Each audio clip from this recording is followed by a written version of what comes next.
नमस्कार, मैं हूं आपके साथ शिवानी पांडे। देश के नंबर 1 हिंदी चैनल के नंबर 1 शो कच्चा चिट्ठा में आपका स्वागत है। हमास ने बंधकों की रिहाई शुरू कर दी है। सीजफायर की शर्तों के मुताबिक बदले में इजरायल ने हमले बंद कर दिए हैं और एक बंधक के बदले 3 फिलिस्तीनी कैदियों को रिहा कर रहा है। 4 दिनों का सीजफायर है और इस बीच 50 बंधकों को हमास रिहा करेगा। लेकिन सवाल है कि क्या इस बीच बाकी के बंधकों को वो रिहा करेगा? क्या बचे हुए बंधकों के लिए अलग से डील होगी? सवाल यह भी है कि अगर सीजफायर के बीच टूट गया तो आखिर क्या होगा?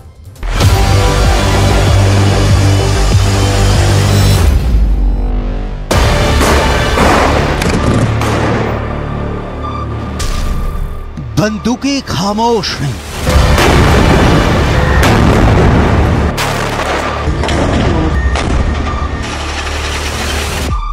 तो चुप हैं।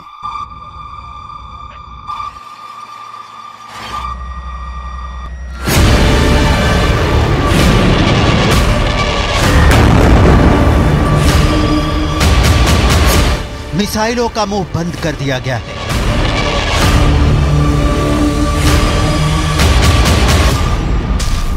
गाजा मातम वाली शांति में डूब गया है।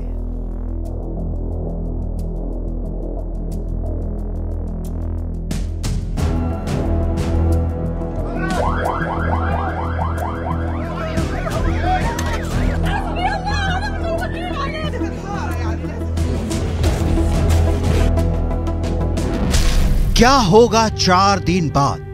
गाजा पूरी तरह मटियामेट या सीज फायर बचा लेगा गाजा की जान? सीज फायर टूटा तो गाजा का 24 घंटे में सफाया। इन सारे सवालों का जवाब डिटेल में आपको दिखाएंगे, क्योंकि इन सवालों का जवाब गाजा में अटकी 240 बंधकों की सुरक्षित रिहाई में है।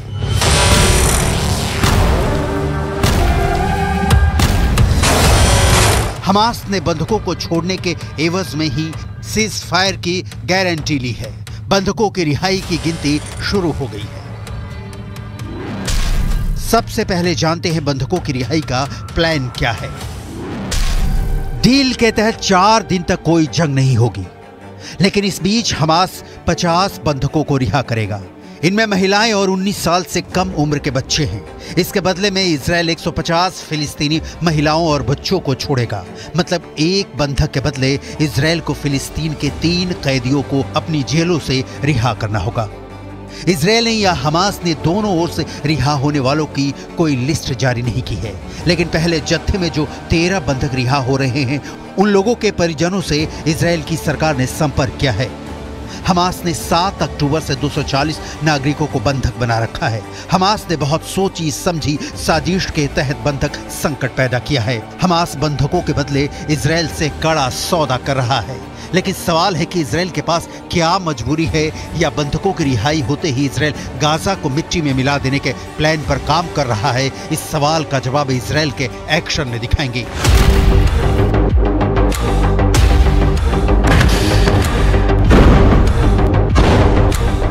उसके पहले सीज फायर वाली डील कहीं चिथड़े चिथड़े होकर हवा में बिखर न जाए, उसके लिए हमास इजरायल ने कैसे डील की है, इसकी डिटेल देखिए। ये सीज फायर सिर्फ 4 दिन के लिए ही रहेगा। सुबह 7 बजे से शाम 4 बजे के बीच बंधकों को छोड़ा जाएगा। हर दिन 13 बंधक रिहा किए जाएंगे। इजरायल ने एक बयान जारी कर बताया कि इसके बाद अतिरिक्त 10 बंधकों की रिहाई पर सीज फायर 1 दिन और बढ़ जाएगा। मतलब 5 दिनों में कुल 60 बंधकों को छोड़ने का सौदा हुआ है। इसके बाद 180 बंधकों के लिए हमास इजरायल के बीच कौन सा समझौता होगा, ये अब तक तय नहीं है। इसके अलावा हर दिन 200 ट्रक गाजा पट्टी में आ जा सकेंगे। इन ट्रकों में मानवीय और चिकित्सीय सहायता होगी। हर दिन ईंधन लेकर 4 ट्रक भी गाजा में आएंगे। कागजी पन्नों वाली डील जमीन पर कैसे उतरेगी, इसकी कंप्लीट जानकारी इजरायल के प्रधानमंत्री के सलाहकार से सुनिए। The Red Cross will take them across the border and hand the hostages to representatives of the Israeli Defense Force, who will meet each hostage and identify them physically and by the lists that we have, and see that these are the correct people that we are receiving. बंधकों को लेकर deal की पटकथा America ने लिखी है, जिसे Qatar की मध्यस्थता में जमीन पर उतारा जा रहा है। हमास बंधकों को छोड़कर सिर्फ इजरायल का तनाव नहीं दूर कर रहा है। Argentina, Britain, Chile, France, Germany, Portugal, Spain, Thailand और अमेरिका जैसे देशों का तनाव भी कम होगा, क्योंकि इन सारे देशों के नागरिक भी 240 बंधकों में शामिल हैं। हमास के पास 5 दिनों के बाद भी 180 बंधक बचे रहेंगे। हमास चाहता है कि इजरायल सभी फिलिस्तीनी कैदियों को रिहा करे और इजरायल चाहता है कि सारे 240 बंधकों को रिहा करो।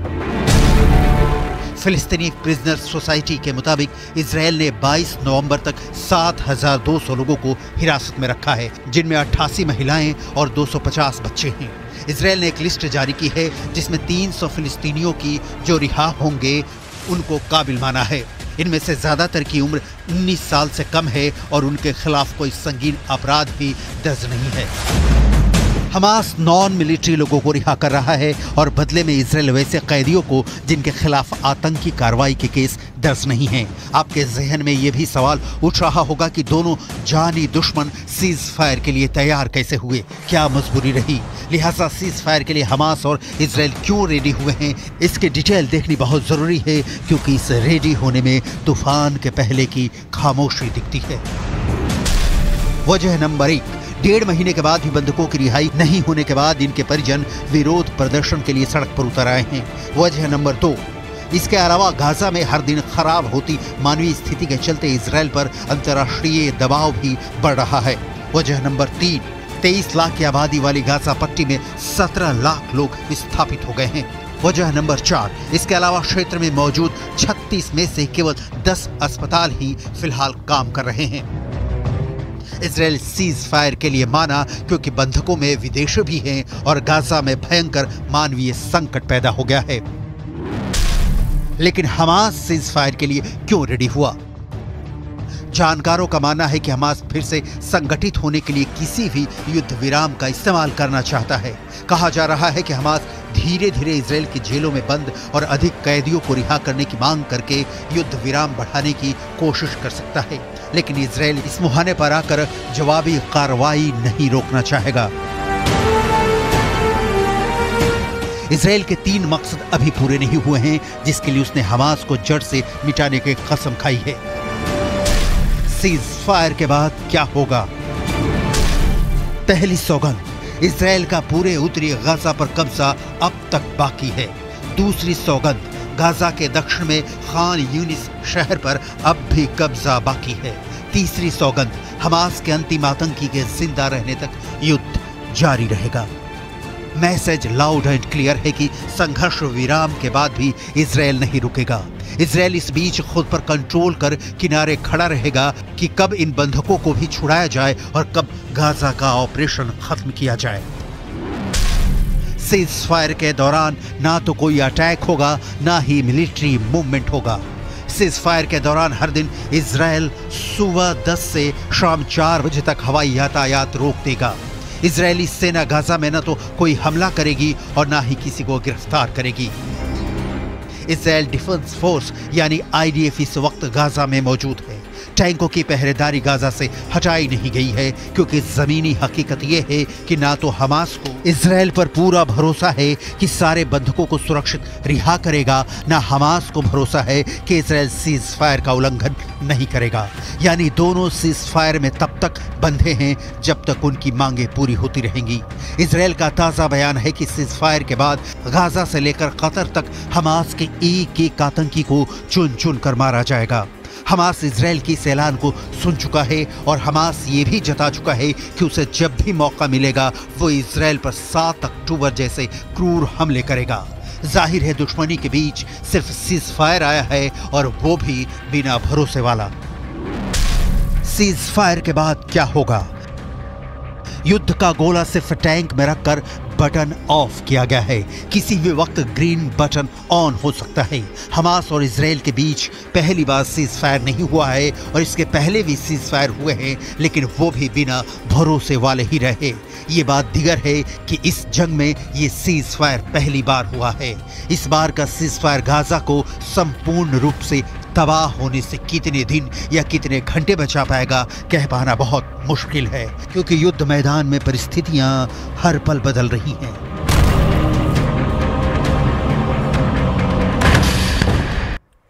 हमास के आतंकी 15 दिनों से युद्ध विराम की मांग कर रहे थे। आखिरकार उनकी मांग इजराइल ने मान ली। युद्ध विराम तो हो गया, लेकिन युद्ध विराम के आखिरी सेकंड तक इजराइल ने गाजा में जो किया वो बहुत चौंकाने वाला है।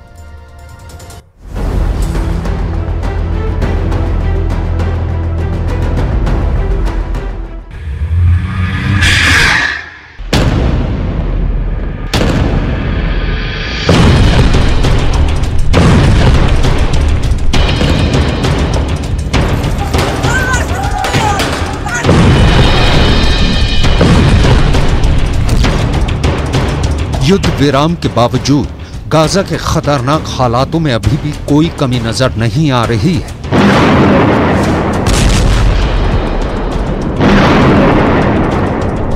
सबसे पहली बात तो ये कि इजराइल ने साफ कर दिया है कि युद्ध विराम का मतलब ये बिल्कुल भी नहीं है कि इजराइल की सेना गाजा पट्टी से पीछे हट रही है, बल्कि युद्ध विराम के समय का इस्तेमाल इजराइल की सेना गाजा पट्टी के अंदर अपनी जड़ों को और गहरा करने में कर रही है। फिलिस्तीन के अखबारों के मुताबिक गाजा पट्टी के अंदर इजराइल ने जैसे ही युद्ध विराम के प्रस्ताव को स्वीकार किया, वैसे ही अचानक हमले बहुत तेज कर दिए।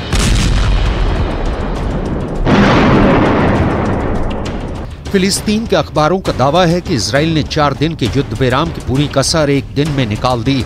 युद्ध विराम के ठीक पहले सबसे बड़ा हमला रफा इलाके में हुआ है। रफा इलाका गाजा पट्टी के दक्षिणी हिस्से में है। यह भी एक बहुत बड़ा शरणार्थी कैंप है और यहाँ पर हजारों की संख्या में फिलिस्तीनी शरणार्थी रहते हैं। दक्षिणी गाजा के इस रफा इलाके में उत्तर गाजा से लाखों की संख्या में फिलिस्तीनी भाग कर आ गए हैं। ऐसी स्थिति में रफा का जनसंख्या घनत्व बहुत ज्यादा बढ़ चुका है और इतने खतरनाक हालातों में इजराइल के लड़ाकू विमान यहाँ पर बहुत तगड़ी एयर स्ट्राइक कर चुके हैं।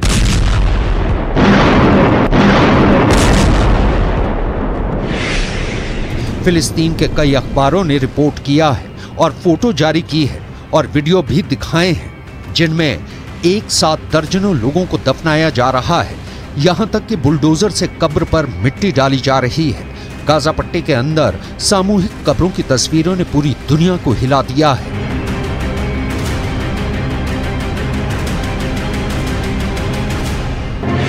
फिलिस्तीन के कुद्स न्यूज नेटवर्क ने कुछ ऐसे वीडियो पोस्ट किए हैं जो बहुत ज्यादा दिल दहला देने वाले हैं। वीडियो में दिखाया जा रहा है कि एक फिलिस्तीनी महिला अपने बच्चों के नाम पुकार रही है। मलबे के सामने खड़े होकर यह महिला अपने बच्चों को बुला रही है।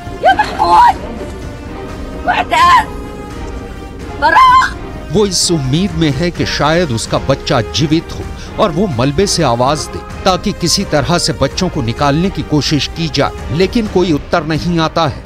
तो महिला रोने लगती है और पूरे इलाके में एक भीड़ लग जाती है।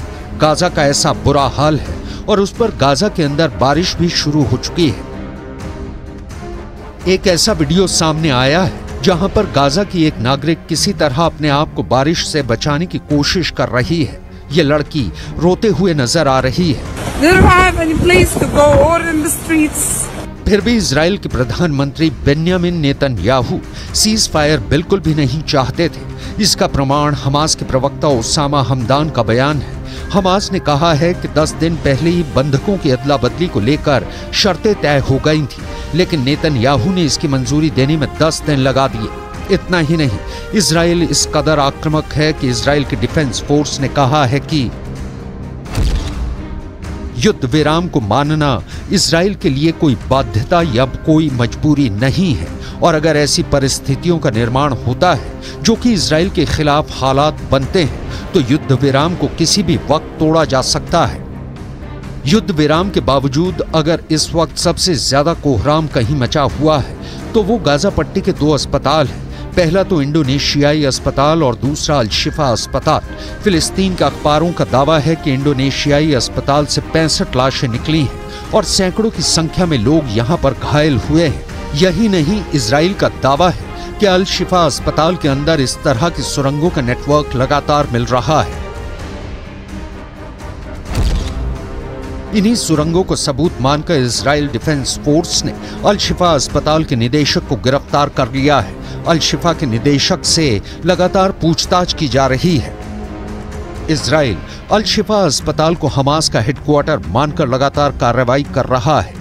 प्रोपेगेंडा करने में माहिर इजराइल डिफेंस फोर्स ने अल शिफा अस्पताल के अंदर मिली एक सुरंग को बार बार अलग अलग सैनिकों के माध्यम से वीडियो रिकॉर्डिंग पर लाया है और इन रिकॉर्डिंग्स को लगातार दुनिया के सामने रख रहे हैं। इजराइल डिफेंस फोर्स की एक महिला कमांडर माशा खुद अल शिफा अस्पताल की सुरंग के अंदर गईं और माशा ने वहां पर बिल्कुल अंधेरी और डरावनी सुरंग के बारे में दुनिया को बताया। माशा ने सुरंग से गुजरते हुए ऐसे कमरे दिखाए जहां पर एसी लगे हुए थे, जहां पर कई कमरे बने हुए थे और वॉशरूम भी था।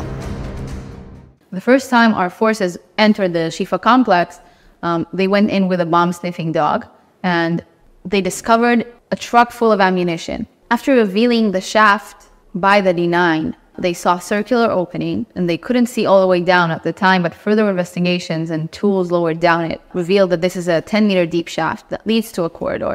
At the end of that corridor, there is a blast-proof door with a shooting hole at the top of it. And our forces, after making sure that all defense mechanisms are dismantled, have opened that door that leads to another door that goes deeper into the complex.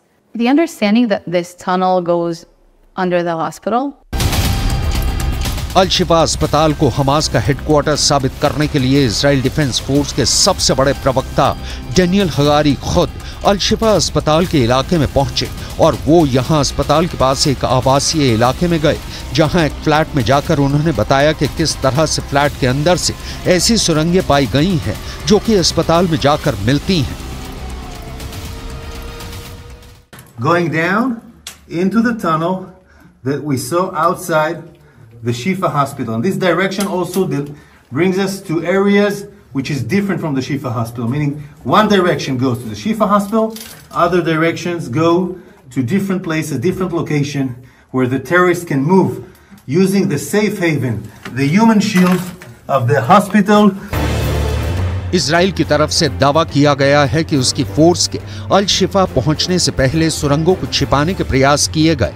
इन सुरंगों पर मिट्टी डालकर सुरंग को ढकने की कोशिश की गई। इजराइल की आर्मी ने एक मस्जिद का वीडियो भी जारी किया है और इस मस्जिद के अंदर वीडियो को देखें तो मस्जिद के मेन गेट से अंदर घुसते ही एक बड़ा हॉल मिलता है जहां पर की नमाज पढ़ी जाती है, लेकिन यहीं से एक बेसमेंट की तरफ अंदर काफी गहराई में पूरा स्ट्रक्चर नजर आता है जो कि मस्जिद के बेसमेंट जैसा है।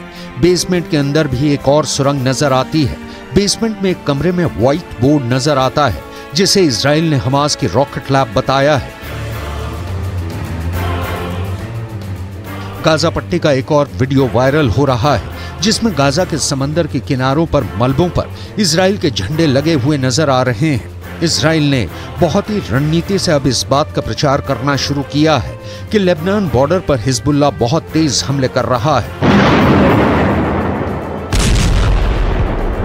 बीते 24 घंटे के अंदर लेबनान के बॉर्डर से इजराइल पर 50 से ज्यादा रॉकेट, गाइडेड मिसाइल्स और ड्रोन्स के हमले हुए हैं। यानी अगर देखा जाए तो युद्ध विराम कागजों में भले दर्ज हो गया है, लेकिन इजराइल 4-5 दिन के युद्ध विराम की पूरी भरपाई पहले ही करने की कोशिश कर रहा है और दावा किया जा रहा है कि युद्ध विराम के बाद तो हालात और ज्यादा बिगड़ सकते हैं। यानी जब युद्ध विराम खत्म हो जाएगा तो उसके बाद इजराइल डिफेंस फोर्स लगातार हमास के आतंकवादियों के नए अड्डे पर हमले कर सकती है।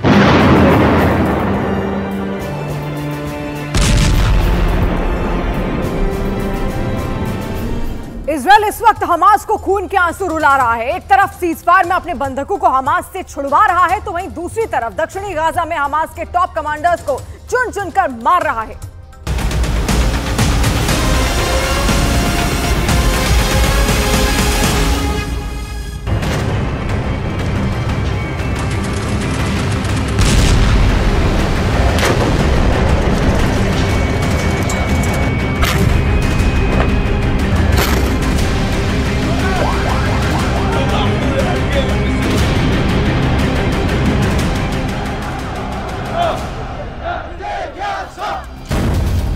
बागी हुई 401 ब्रिगेड, हमास की ग्रैंड वैली तबाह।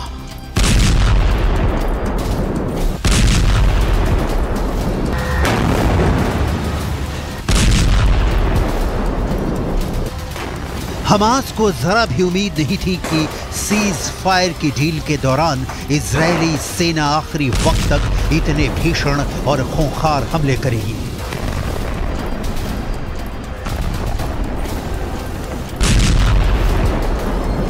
उत्तरी गाजा, दक्षिणी गाजा और वेस्ट बैंक में हमास पर सीज फायर डील के दौरान भी इजरायली सेना भीषण हमला कर रही है। लगभग 50 दिन की भीषण जंग में अब इजरायली सेना की 401 ब्रिगेड ने दक्षिणी गाजा में ऐसा हमला किया है कि हमास और इजरायल के बीच तय हुई सीज फायर डील की खुद इजरायली सेना ने धज्जियां उड़ा दी हैं।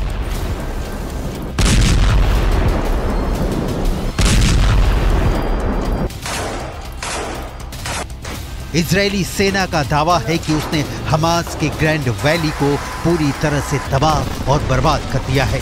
दावा किया जा रहा है कि हमास के ग्रैंड वैली में मौजूद हमास के कमांडर, लड़ाके, रॉकेट डिपो और हथियारों से भरा अस्पताल इजरायली सेना ने तबाह और बर्बाद कर दिया है। इजरायल डिफेंस फोर्स यानी आईडीएफ ने युद्ध विराम से पहले गाजा पट्टी में जबरदस्त कामयाबी हासिल की है। आईडीएफ के दावे के मुताबिक दक्षिणी गाजा के जबालिया इलाके में हमास की ग्रैंड वैली को ढूंढ निकाला गया है। हमास की ग्रैंड वैली में लंबे समय से इजरायल पर रॉकेट दागे जा रहे थे। यहाँ रॉकेट डिपो में रखे सैकड़ों रॉकेट को इजरायली सेना ने हवाई और जमीनी हमले में तबाह कर दिया है।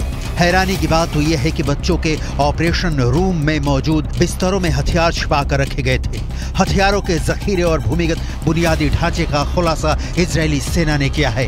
इजरायली सेना के मुताबिक ग्रैंड वैली हमास का वो इलाका है जहां से लड़ाई के दौरान हमास के लड़ाके इजरायली सेना पर जबरदस्त हमले कर रहे थे। इजरायल की 401 ब्रिगेड ने खुफिया जानकारी के आधार पर हमास की ग्रैंड वैली को पूरी तरह से तबाह और बर्बाद कर दिया है। दावा किया जा रहा है कि हमास के 150 से ज्यादा लड़ाके और सीनियर कमांडर इजरायल के इस हमले में मारे गए हैं।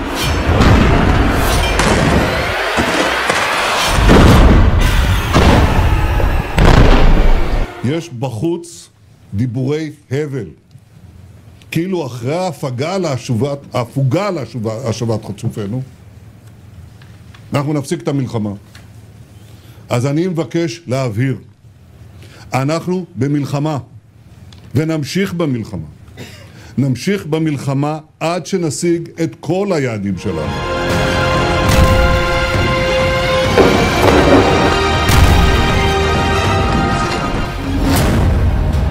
सीज फायर दिखावा है, मिशन हमास का सफाया है। सीज फायर डील के दौरान भी हमास के ऊपर इजरायली सेना पूरी ताकत के साथ हमले कर रही है।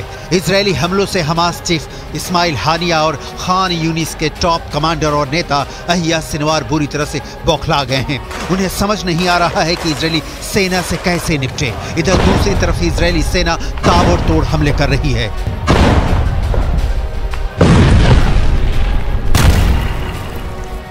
हमास की ग्रैंड वैली में इजरायली सेना की 401 ब्रिगेड ने दावे के साथ सबूत पेश करते हुए साबित किया है कि ग्रैंड वैली में हमास के घातक हथियार और सैन्य उपकरण मिले हैं। लंबी दूरी के रॉकेट, लॉन्च शाफ्ट और हमास के ऑपरेशनल शाफ्ट को इजरायली सेना ने ढूंढ निकाला है। पर यहाँ हमास का ऑपरेशन बेस भी मिला है, जिसमें गोला बारूद, हथियार और दूसरी चीजें शामिल हैं। ग्रैंड वैली बनी खूनी वैली, मारे गए 150 लड़ाके। इधर लगभग 50 दिन की खूनी जंग में 43,000 से ज्यादा इमारतें गाजा पट्टी में तबाह हो चुकी हैं, जबकि 2,25,000 से ज्यादा इमारतें अब रहने लायक नहीं बची हैं।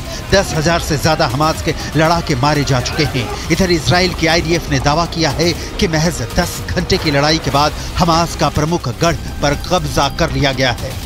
इजरायली सेना का कहना है कि 10 घंटे की भीषण जंग में हमास के दर्जनों लड़ाके मारे गए हैं। आईडीएफ की मुख्य पैदल सेना इकाइयों में से एक नाहल ब्रिगेड के सैनिकों ने उत्तरी गाजा के पश्चिम में जबालिया पर भीषण हमला किया है।